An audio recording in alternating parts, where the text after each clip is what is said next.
Hello tout le monde, aujourd'hui on va parler du chapitre 1 de Beyblade X, le tout nouveau manga Beyblade. Ouais, parce que j'ai eu l'occasion de mettre la main sur le Kurokoro de ce mois-ci, que le chapitre fait plus de 70 pages et que je l'ai traduit, donc je me suis dit que ce serait clairement dommage de passer à côté. Et avant de rentrer dans le vif du sujet, je vais donner la réponse à la question que tout le monde attend. J'ai clairement adoré ce putain de chapitre qui était masterclass sur tous les points, et je vais expliquer pourquoi. Mais avant de parler de tout ça, on va parler de l'histoire. Beyblade X nous parle du monde compétitif du Beyblade et qui est en plein essor grâce au champion actuel Chrome Ryugu, le capitaine de la team Pendragon.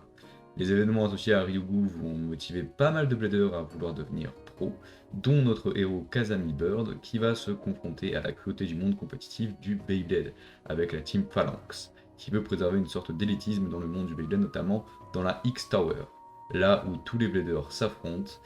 Et Bird sera aidé de Kamen X, un blader masqué talentueux qui se révélera être Ekusu Kurosu, quel nom de merde, un membre de Pendragon. Kurosu a pour ambition de gravir une nouvelle fois la X-Tower en tant que Kamen X afin de pouvoir défier Chrome Ryugu, son ancien coéquipier, et va faire équipe avec Bird pour l'accompagner dans cette quête.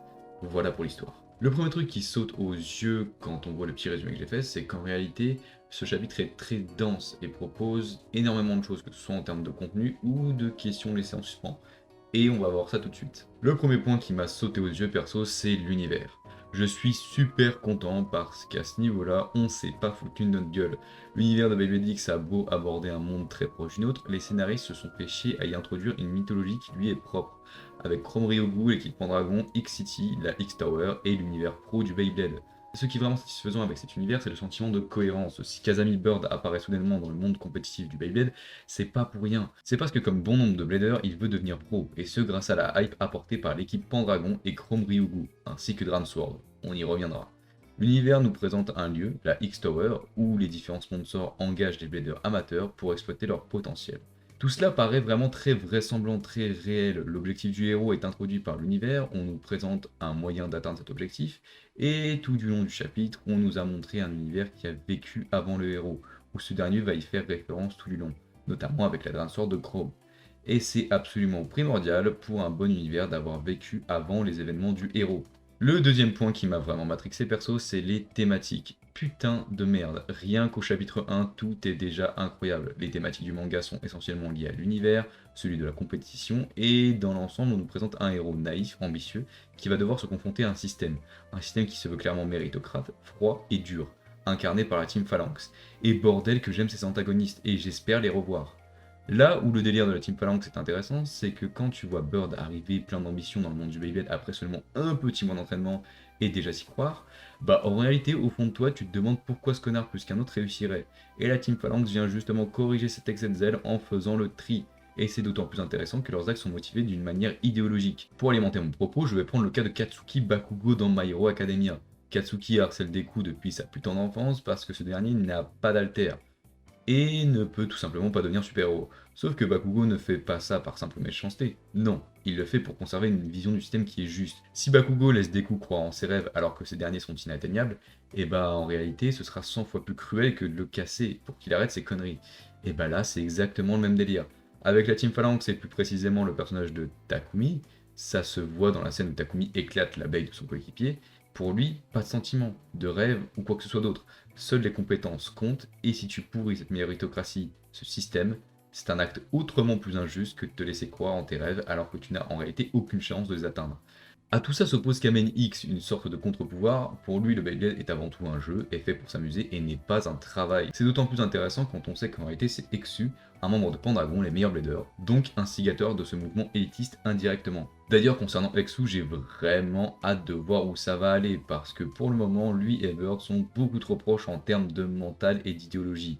Et le truc, c'est que Exu représente un peu l'objectif à atteindre de Bird, mais qu'en fait ce dernier est déjà pro. Donc si Bird devient effectivement pro en changeant pas vraiment, et en restant comme il est, ça perd un peu de son intérêt en termes de développement de personnage.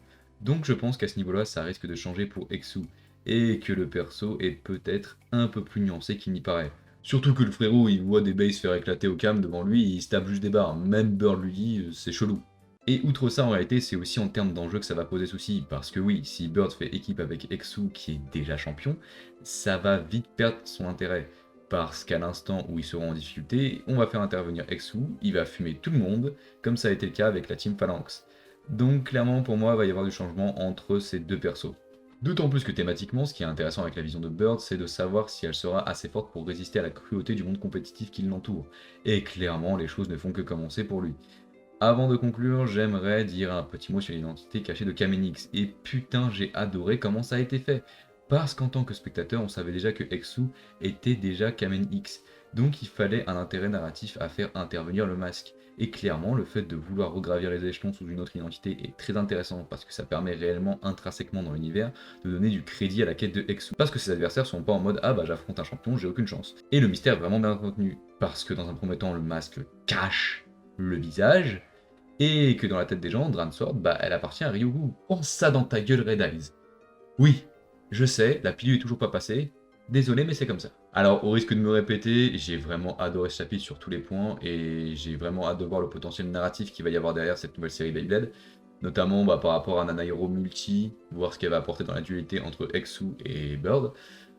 Vous, n'hésitez pas en commentaire à me dire ce que vous en avez pensé, que ce soit les différentes idées que j'aurais pas mentionnées, ou si tout simplement vous avez aimé ou pas ce chapitre. On se retrouve dans une prochaine vidéo, c'était Pegajinka.